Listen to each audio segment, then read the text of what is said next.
देखिए, आज हम जो नीट का पेपर हुआ है कल, है ना, 17 तारीख को इवनिंग में उसको सॉल्व करेंगे और वो भी ट्रिकी तरीके से। मतलब आपको ये भी एक चीज बताएंगे कि कम समय में क्वेश्चन कैसे किए जाते हैं, और दूसरी बात ये बताएंगे कि पहले पेपर आए तो ये नहीं उसे करना चालू कर दिया। पेपर को हमेशा 3 कैटेगरी में डिवाइड करना चाहिए। पहले 5-7 मिनट इस काम में लगाने चाहिए कि भाई उस पेपर में क्वेश्चन बहुत छोटे छोटे कौन से हैं, उसके बाद कैलकुलेशन वाले कौन से हैं, उसके बाद कौन से ऐसे क्वेश्चन है जो हमसे मालूम है हमसे होंगे ही नहीं। तो ए बी सी 3 कैटेगरी बनाएंगे। 5-7 मिनट लगेंगे इसमें, ये समय खराब नहीं हो रहा है, इसको हम कैटेगराइज कर रहे हैं। तो सबसे पहले जो हम क्वेश्चन करेंगे वो करेंगे ए कैटेगरी वाले, जो बहुत छोटे क्वेश्चन हैं। मतलब यूँ समझो 10 मिनट के अंदर कम से कम 20 क्वेश्चन सॉल्व हो जाएं। ऐसे क्वेश्चनों को पहले चुनना है। तो आप देखिए, जो सबसे छोटे छोटे क्वेश्चन थे कल के पेपर में उसको पहले देखिए। देखो, जैसे ये कह रहा है कि एक मोलल सॉल्यूशन है तुम्हारे पास, इसके अंदर इतने मोल सॉल्यूट है। तो बताइए, मोलल का मतलब क्या होता है? आप सब जानते हैं। मोलल का मतलब होता है मोलैलिटी। मोलैलिटी मतलब नंबर ऑफ मोल्स और नीचे वेट इन की। समझ में आ रहा बात? तो एक मोलल सॉल्यूशन है, तो मोलल कितना है, मोलैलिटी कितनी दी है 1, और मोल कितने गिवन हैं ये। यहां से आप वेट निकाल लीजिए, तो आपके पास केजी में वेट आ जाएगा 0.1। तो ग्राम में कितना आ जाएगा सॉल्वेंट का वेट? 500 gram of solvent. तो आपका आंसर ये हो जाएगा 500 ग्राम, या ml ले लो सॉल्वेंट, है ना, क्योंकि आप जानते हो वाटर के केस में जितने ग्राम उतने ml। क्लियर हो गया? तो कुछ नहीं, मोलैलिटी का फार्मूला लगाना। दूसरे में कह रहा बताओ करेक्ट स्टेटमेंट कौन सा है। डायमंड sp3 है, ग्रेफाइट sp2 है ना, और ये कोवलेंट है ग्रेफाइट आयन है। तो आप जानते हो दोनों डायमंड और ग्रेफाइट कोवलेंट बॉन्ड बनाते हैं, तो ये तो स्टेटमेंट गलत हो गया। और ये हमें मालूम है डायमंड sp3 होता है, ग्रेफाइट sp2, क्योंकि इसमें डीलोकलाइज्ड इलेक्ट्रॉन होता है। ये इसमें कार्बन फुली सेटिस्फाई होता है। तो क्वेश्चन जो सेकंड है उसका आंसर हो गया डायमंड जो है वो sp3, और जो ग्रेफाइट होता है वो sp2 होता है ना। अब तीसरा क्वेश्चन देखो, मैच ऑफ द फॉलोइंग। तो इन क्वेश्चनों को करने की ट्रिक होती है, कोई भी एक ऑप्शन पकड़िए आप। तो देखो, जैसे ये साइनोहाइड्रिन है, वो कह रहा है ये एल्डिहाइड से रिएक्शन कर रहे हैं, ये गिवन। एल्डिहाइड से कौन रिएक्शन करे, इधर ये चीज प्रोडक्ट बन रहा है। तो अगर एल्डिहाइड का इस पे करा दो तो जानते हो आप साइनोहाइड्रिन बनता है। तो ए का हो गया मैचिंग 4, और 4 ऑप्शन में एक ही ऑप्शन था जिसमें ए में 4 था, तो बस ये आंसर हो गया, बाकी चेक करने की जरूरत ही नहीं है ना। तो एक चीज पकड़ लें सर, जैसे ये एल्डिहाइड है, इसका आपने HCl पे रिएक्शन करा, क्या होगा? Addition reaction. एक बॉन्ड हटता है तो 2 वैलेंसी फ्री हो जाती है। इधर H लगा दीजिए, इस पे Cl, इसी को साइनोहाइड्रिन कहते हैं। तो एल्डिहाइड का इस पे कराओगे तो साइनोहाइड्रिन बन जाएगा। फर्स्ट का 4 एक ही ऑप्शन में दे रखा था, आंसर हो गया ना। अब इसको जरा हटा लें स्पेस के लिए हम। अब देखिए, क्वेश्चन में ये कह रहा है फोर्थ में, ये बताओ इनमें इनकरेक्ट कौन सा है। तो आप जानते हो कि देखो H21, इसमें 1 into 2 इलेक्ट्रॉन है, एक निकल गया, तो एक इलेक्ट्रॉन है, इसका ये सही। O2 प्लस डाई मैग्नेट है, तो आपने पढ़ा फोर्थ क्वेश्चन।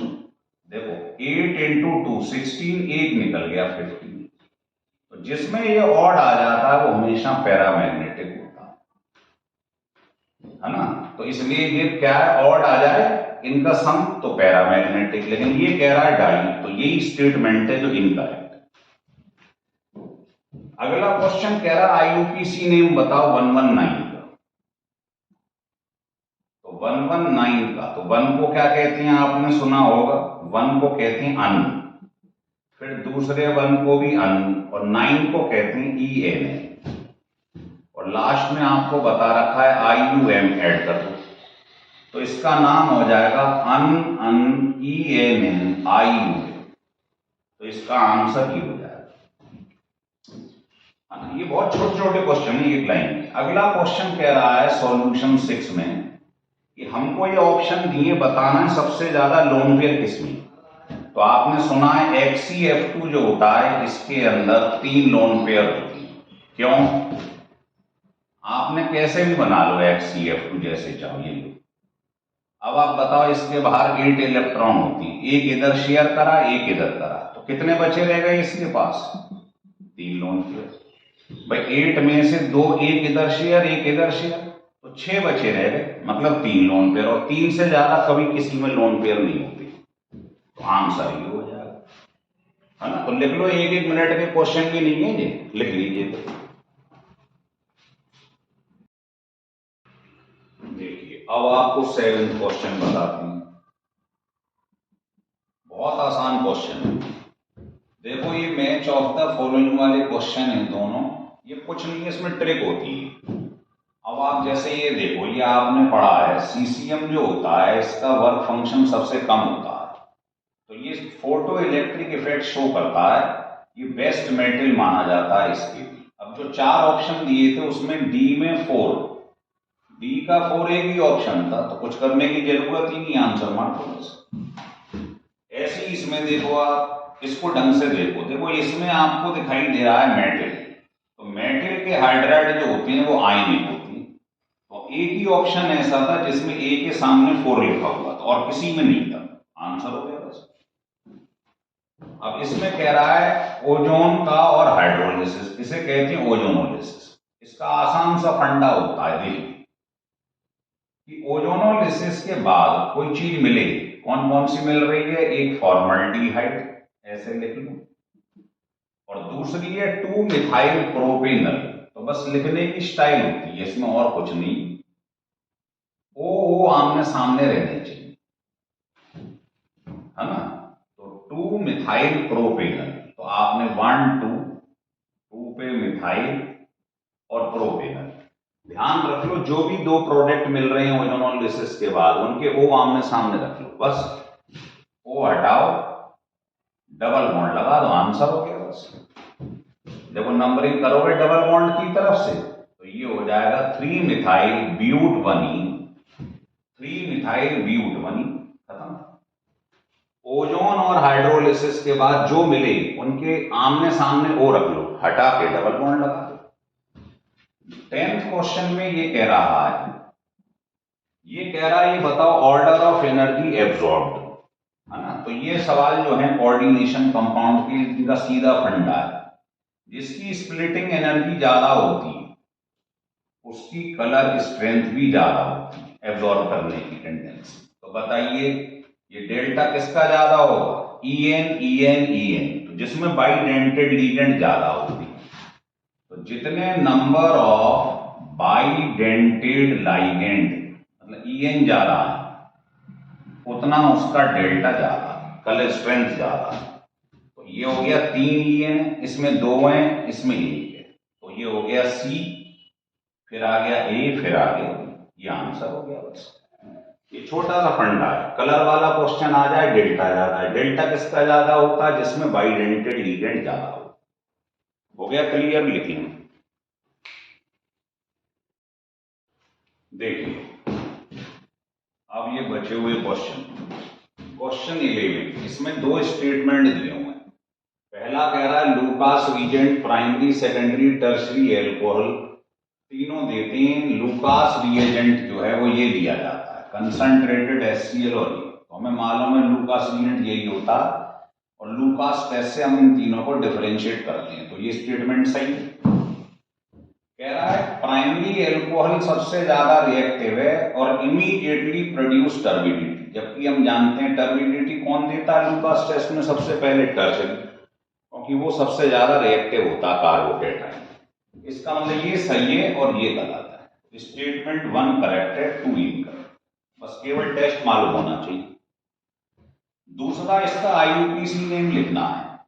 तो देखो इधर से चलते हैं, मेन ग्रुप है OH 1 2 3 4, इधर से भी 1 2 3 4।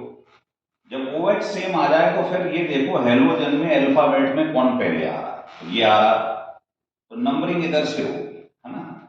एक नंबर पे ब्रोमो आएगा, बस ये ध्यान रख लो। और टोटल कार्बन कितनी है, 6।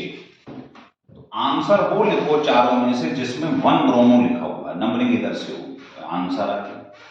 1 पे ब्रोमो है, 5 पे क्लोरो है ना, और 6 कार्बन है तो हेक्सेन हो गया, और 3 नंबर पे अल्कोहल है ना, 1 2 3 4 5 6। एक एक लाइन के सवाल है। अब ये कह रहा है फर्स्ट ऑर्डर रिएक्शन है, इसकी कंसंट्रेशन शुरू में इतनी थी, बाद में इतनी हो गई 5 मिनट बाद, तो K निकालो। तो आप जानते हो फर्स्ट ऑर्डर का फार्मूला क्या होता है, ये अपॉन T इतना गिवन, लॉग इनिशियल जो A है वो इतना है और बचा कितना है 0.001।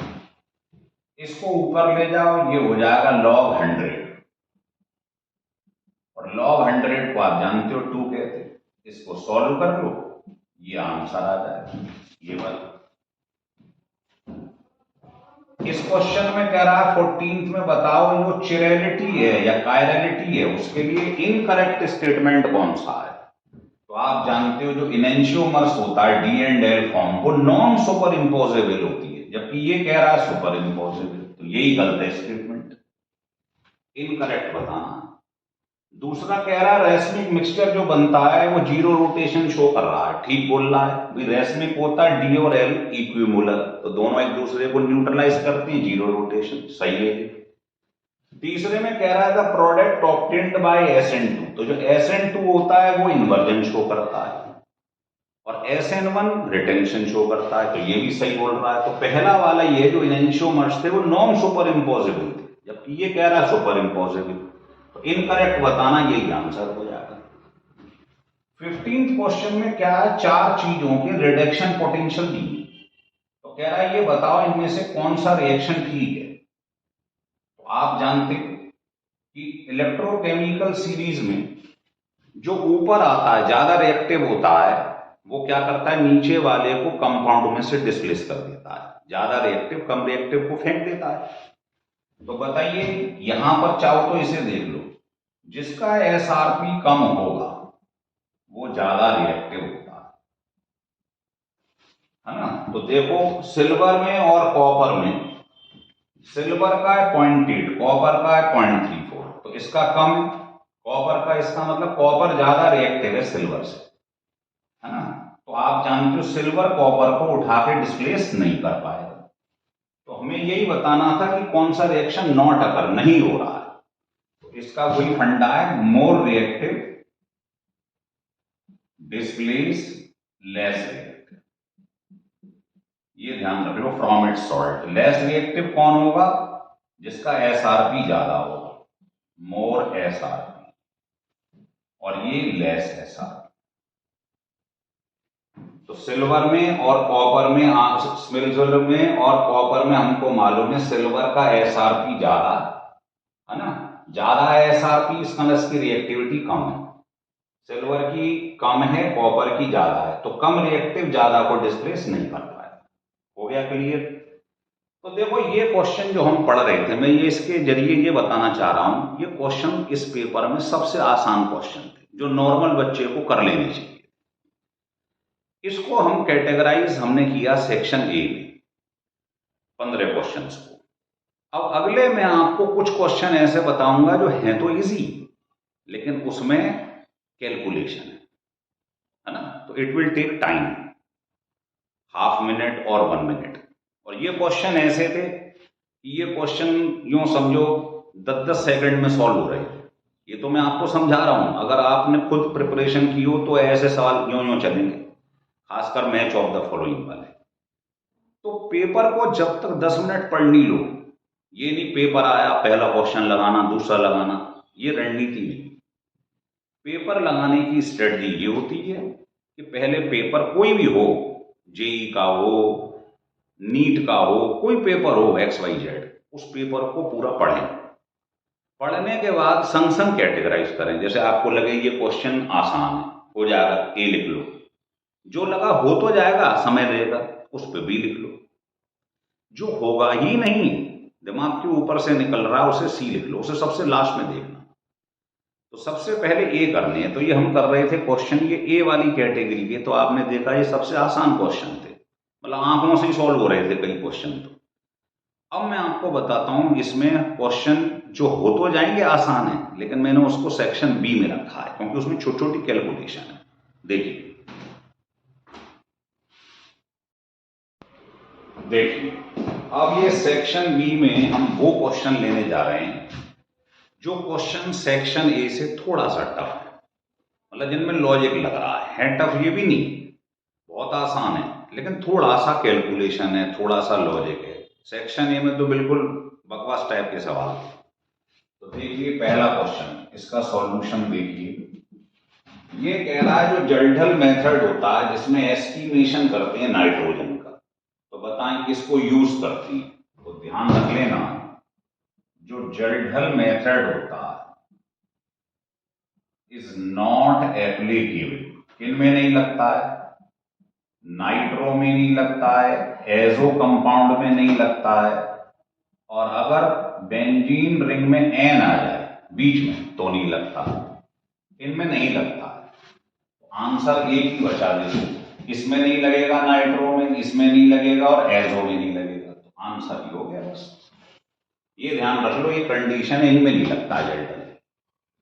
दूसरा कह रहा है ये बताओ इनमें से कौन सा मेथड है जो सिंथेसाइज्ड क्लोरोबेंजीन के काम बनाने आता है। तो साफ दिखाई दे रहा है ये रिएक्शन, अगर आपको मालूम हो ये कौन सा रिएक्शन है, एन हाइड्रस AlCl3 की प्रेजेंस करवा दिया आपने, तो इसमें क्लोरीनेशन करवा दो आप, तो क्या होगा जरा देखिए, इसका रिएक्शन क्लोरीन पे करवा दिया, एन हाइड्रस ये लुईस एसिड होता है, इसकी प्रेजेंस में क्या होता है बेटा, सब्स्टिट्यूशन, HCl लेके चला जाए और दूसरा Cl लग जाएगा यहां पर, क्लोरोबेंजीन बन जाएगी। इसमें तो क्लोरोबेंजीन का सवाल ही नहीं उठता है क्योंकि ये इससे रिएक्शन ही नहीं करता है ना।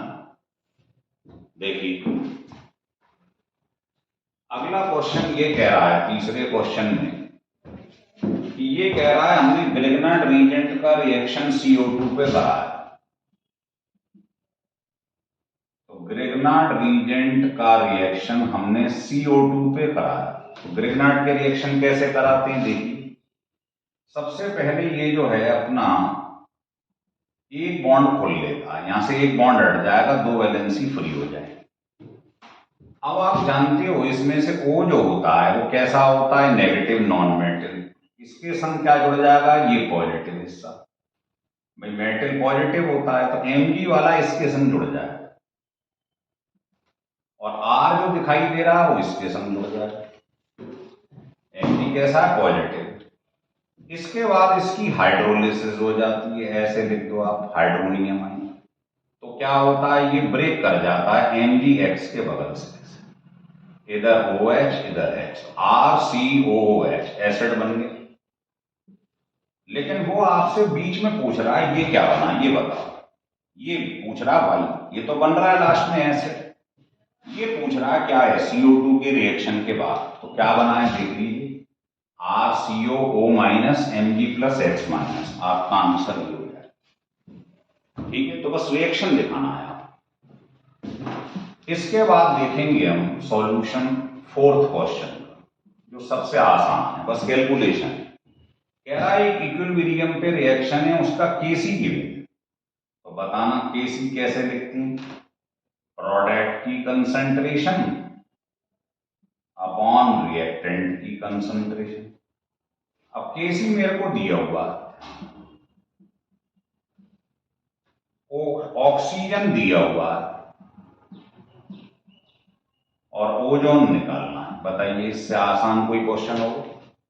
अब आप इसको सॉल्व कर, तो जैसे ही आप ओजोन निकालेंगे है ना, तो आपका आंसर ये पहला आ जाएगा 2.4, कैलकुलेशन है बस, यूं समझो, सवाल तो एक लाइन का।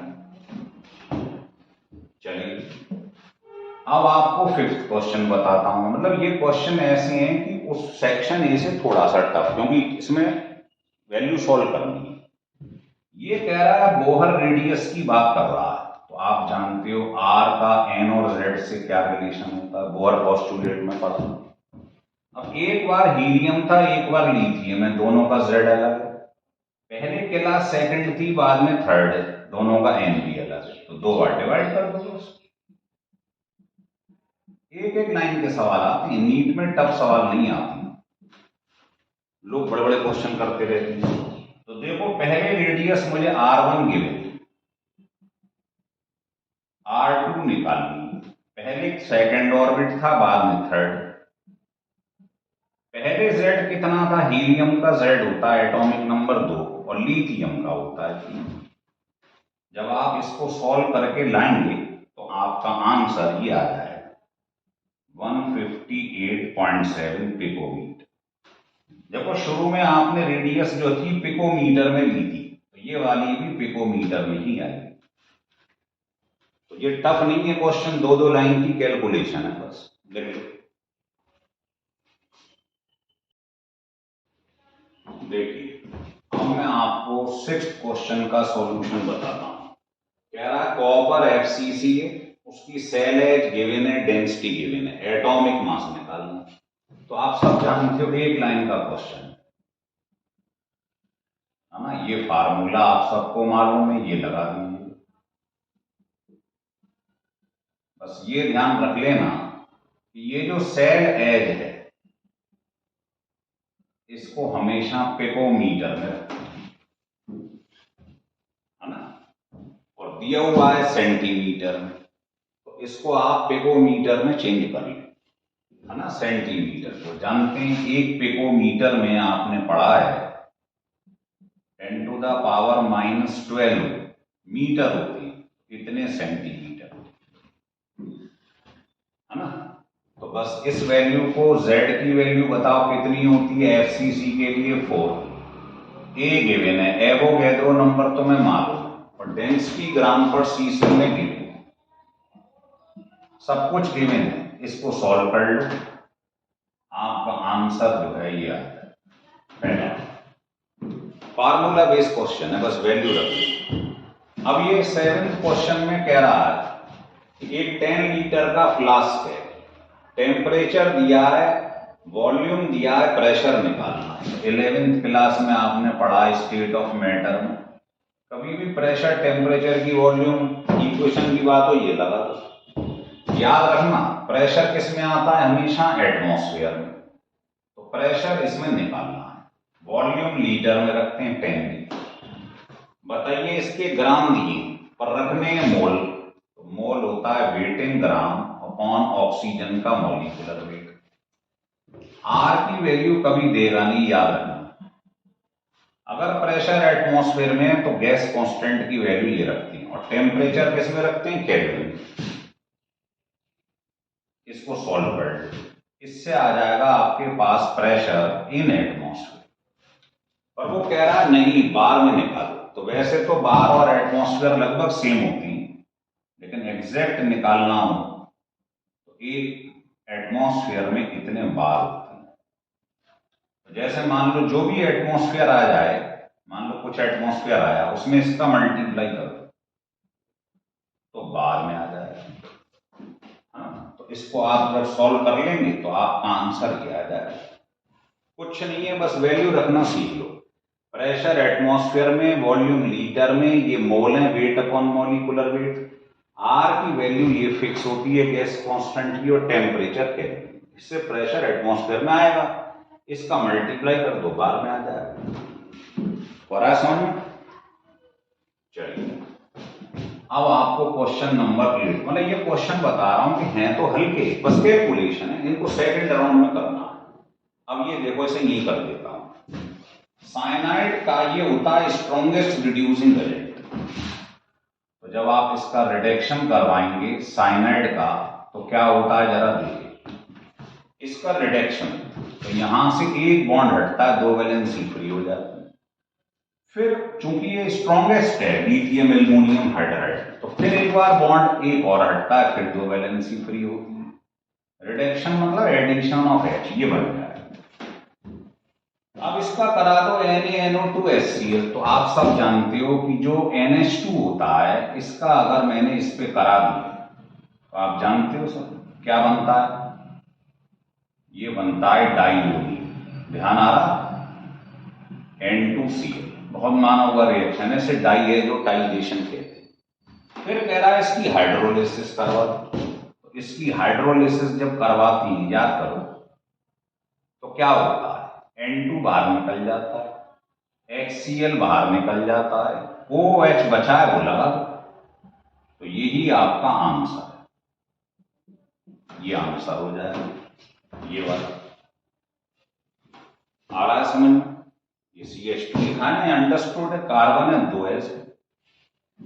तो पहले क्या करेंगे, स्ट्रॉन्ग रिडक्शन। स्ट्रॉन्ग रिडक्शन में एक बॉन्ड हटेगा, दो वैलेंसी फ्री, दूसरा हटेगा, फिर दो वैलेंसी फ्री, चारों पे H लगा दो। NaNO2HCl का काम है, क्या बनता है, NH2 से डाइओनियम। इसका वाटर पे कराओगे, N2 बाहर निकल जाता है, HCl बाहर, OH बचा, लगा दो। क्लियर है? तो ये क्वेश्चन टफ नहीं है, ये 12th लेवल के क्वेश्चन है। अब देखो, ये 12th में खूब करते हैं सवाल। इक्वेशन गिवन है, E0 दिया, E निकालना। तो आपको मालूम है, जब भी E0 गिवन हो और E निकालना हो तो नस्ट इक्वेशन लगा दो बस। ये नस्ट इक्वेशन। अब देखो इस रिएक्शन को देखो, तो इसमें आप देख रहे हो 2Ag प्लस से Ag, तो दो इलेक्ट्रॉन कट रहे हैं, दो पॉजिटिव है, N की वैल्यू 2 है। प्रोडक्ट कौन है, प्रोडक्ट ये भाई, जो मेटल है जिन पे चार्ज नहीं है उनको तो लेते नहीं है, वो सॉलिड है। तो प्रोडक्ट ये है, रिएक्टेंट ये। आप प्रोडक्ट की जगह ये रखेंगे और रिएक्टेंट की जगह ये रखेंगे। जो आगे मोल होते हैं वो पावर में चले जाते हैं। इसकी जगह ये रख दो, इसकी जगह ये रख दो, और E0 दिया है 10.5। ये सारी वैल्यू रख लो, आंसर आपका 0.96 वोल्ट आ जाएगा। समझ में आ रही है बात, क्या कहना चाह रहा हूं? इसकी वैल्यू गिवन, बताइए। निकेल की वैल्यू है 10⁻³ और इसकी भी है 10⁻³ उसका स्क्वायर। तो थोड़ी सी सॉल्विंग बता रहा हूं। देखो ये इससे कटेगा, नीचे रहेगा 10⁻³ उसे ऊपर ले जाओ तो ये हो जाए प्लस का। और लॉग की प्रॉपर्टी है, जो पावर में वो आगे आएगा, 3 आगे आएगा, log 10 1 होता है, तो इसका मतलब ये 3 आ जाएगा। ठीक है, अब ये वैल्यू आप देखो, ये नेग्लिजिबल सी वैल्यू है और ये है 1.05। तो इसमें से कुछ माइनस करूंगा तो आंसर इससे थोड़ा सा कम आ जाएगा बस। भाई बराबर आ नहीं सकता है, क्योंकि इसमें से माइनस कर रहे हैं तब ये आ रहा है, तो वैल्यू इससे थोड़ी कमी तो आएगी, तो चेक करने की जरूरत नहीं है, ये आंसर हो गया। भाई ये इक्वल है, ये ग्रेटर है, ये आंसर है। तो हर क्वेश्चन को सॉल्व नहीं किया जाता। अब देखें आप 10वां क्वेश्चन, ये वाला, ये अच्छा क्वेश्चन लेकिन है 12th लेवल का ही। आपसे कह रहा है ये y है, ये x है। अगर मैं यहां रेट रख दूं और यहां कंसंट्रेशन रख दूं, मान लो 1 मिनट के लिए रेट और कंसंट्रेशन, तो आप जानते हो जीरो ऑर्डर में ये रिलेशन होता, पावर 0 होती। अब आप C को कुछ भी रखते रहिए, रेट क्या रहेगा, फिक्स रहेगा, क्योंकि पावर 0 है ना जीरो ऑर्डर के लिए, तो आंसर ये आ जाएगा। तो इसका मतलब जीरो ऑर्डर जब होगा तो रेट और कंसंट्रेशन में ऐसा ग्राफ आएगा, ऐसा वाला, है ना। जीरो ऑर्डर में यहां रेट रख दो, यहां कंसंट्रेशन रख दो, ये आएगा। अच्छा, फर्स्ट ऑर्डर की बात करें, हाफ लाइफ और कंसंट्रेशन, तो आप जानते हो फर्स्ट ऑर्डर में हाफ लाइफ और कंसंट्रेशन में कोई रिलेशन नहीं होता, इंडिपेंडेंट होता है, याद है फर्स्ट ऑर्डर। तो जब कोई चीज किसी से इंडिपेंडेंट होती है तो स्ट्रेट लाइन आ जाएगी। अगर मैं यहाँ टी हाफ रख दूं, यहाँ कंसंट्रेशन, ये वाला स्टेटमेंट, टी हाफ और कंसंट्रेशन, तो बताओ ये भी तो ग्राफ कैसे ही आएगा, तो ग्राफ ये आएगा इस वाला, ये आंसर सही है इसका। हो गया क्लियर, लिख लो। देखिए 11वां क्वेश्चन, ये क्वेश्चन 11th का फर्स्ट चैप्टर है, some basic concept, equation given. कभी भी इस टाइप का क्वेश्चन आ जाए तो घबराना नहीं, ये क्वेश्चन एक लाइन का होता है ना। इक्वेशन लिख लो, वो आपसे कह रहा है कि जो CaCO3 था उसमें से केवल 95% प्योर है, बाकी बेकार है, उसका मास निकालो। और वो न्यूट्रलाइज कर रहा है HCl को, जिसकी मोलरिटी और ये गिवन, मतलब इसका मास निकलवा रहा है, ये गिवन है। कुछ नहीं करते हैं, ये फार्मूला लगा दो, एक लाइन में आंसर आ जाए। S क्या है? स्टाइकोमीट्रिक कोफिशिएंट, इसके आगे क्या लिखा है 1, इसके आगे लिखा है 2, ये S1 S2, ये मोल है। तो कैसे लगाएंगे क्वेश्चन को? देखिए N1, ये CaCO3 है, इसका 95% प्योर, तो लेट हमने वेट मान लिया, जो CaCO3 का वेट है वो W, तो इसका केवल 95% ही प्योर है, बस ये लेना है, ले लो यहां पर। इसका वेट जो है वो ये हो गया, ये डिवाइड कर दी, और इसको डिवाइड कर दो इसके मॉलिक्यूलर वेट से, वेट अपॉन मॉलिक्यूलर वेट, मोल आ गए, और S बन दिया हुआ। अब इस पर आ जाओ, इसके जो है इसने मोल नहीं दी, इसकी मोलरिटी और वॉल्यूम दे दिया है। तो बताइए मोलरिटी का रिलेशन क्या होता है मोल से? इसको इधर ले जाओ तो मोल निकल आएंगे आपके पास, बस ध्यान रखना वॉल्यूम लीटर में रखना है। तो मोल की जगह मैंने MV रख दिया है, M 0.5, और V ml में दिया है, जबकि रखते किसमें? लीटर में, V लीटर में रखते, और S कितना है इसका? 2। बस इसको आप सॉल्व कर, इसको सॉल्व कर लोगे तो आंसर दिया जाएगा। तो बस एक लाइन में ऐसे सारे क्वेश्चन सॉल्व हो जाते हैं जो इक्वेशन वाले होते हैं, ठीक है। देखिए, तो ये मैं सेकंड कैटेगरी में मैंने इनको इसलिए रखा है कि ये हो तो जाएंगे, कैलकुलेशन है थोड़ी सी। अब देखो पीएच का क्वेश्चन आ गया, और इसमें मुझको सॉल्ट दिया है वीक एसिड का, और वीक एसिड दिया है, क्या कहते हैं इसको? ध्यान आ रहा हो, इसको कहते हैं बफर सॉल्यूशन, है ना, एसिडिक बफर। तो इसका फार्मूला आपको रेडीमेड याद होना चाहिए, acidic buffer, salt upon acid होता है ना, इसको एंडरसन इक्वेशन कहते हैं। अब आप देखो pKa गिवन, लॉग सॉल्ट क्या है? सोडियम एसीटेट, इसकी मोलरिटी कंसंट्रेशन गिवन है, और एसिड की भी गिवन है 0.01। pH निकालना। अब देखो ये इससे कैंसिल होगा, ऊपर 10 हो जाएगा, log 10 1 होता है, आपका आंसर ये आ जाएगा। जब भी ये सॉल्ट दिया हो वीक एसिड का, और संग में दिया हो वीक एसिड, तो समझ लेना ये बफर सॉल्यूशन है, इसका रेडीमेड फार्मूला है एंडरसन इक्वेशन। छोटे छोटे क्वेश्चन है, इस बार का पेपर मुझे लगता है बहुत आसान है। 13 क्वेश्चन देखिए, ये कह रहा है इनमें बताओ कौन एरोमेटिक इनमें से नहीं है, इसने नॉट एरोमेटिक पूछा। तो आप जानते हो जिसमें हकल रूल लग जाता है, ये 4n + 2 pi electron, where n equal to क्या होता है? Whole number, 0 1 2। तो आप इसमें लगाओ, इसमें लगाओ, तो इसमें ये दोनों हकल रूल को फॉलो कर रहे हैं। लेकिन इसमें देखो ये वाला जो कार्बन है, ये वाला, ये sp3 है, सिंगल बॉन्ड सेट है, जबकि सारे कैसे होने चाहिए? इसने बताया था एरोमेटिक के लिए सारे कार्बन sp2 होने चाहिए, लेकिन ये sp3, इसका मतलब ये एरोमेटिक नहीं। अब आता है स्टेटमेंट दे रखे हैं दो, कह रहा है प्राइमरी एलिफेटिक अमाइन HNO2 के संग डाइजोनियम दीजिए, तो ये गलत बोल रहा है, क्योंकि एलिफेटिक जो होता है प्राइमरी, वो HNO2 के संग, ध्यान है क्या करता है? ऐसे ब्रेक हो जाता है, इधर N, इधर O, इधर OH, एल्कोहल बनता है। तो एलिफेटिक अमाइन, प्राइमरी अमाइन क्या बनाती है इसके संग? एल्कोहल, और ये कह रहा है डाइजोनियम बना रही है, तो स्टेटमेंट 1 गलत है। लेकिन एरोमेटिक जो अमाइन होती है प्राइमरी, वो HNO2 के संग डाइजोनियम बनाती है, तो ये सही बोल रहा है।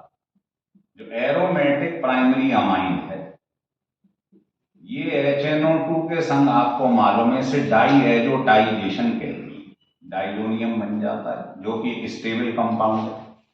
तो सेकंड स्टेटमेंट सही है, पहला गलत है। तो आप कह देंगे पहला इनकरेक्ट है, दूसरा करेक्ट है।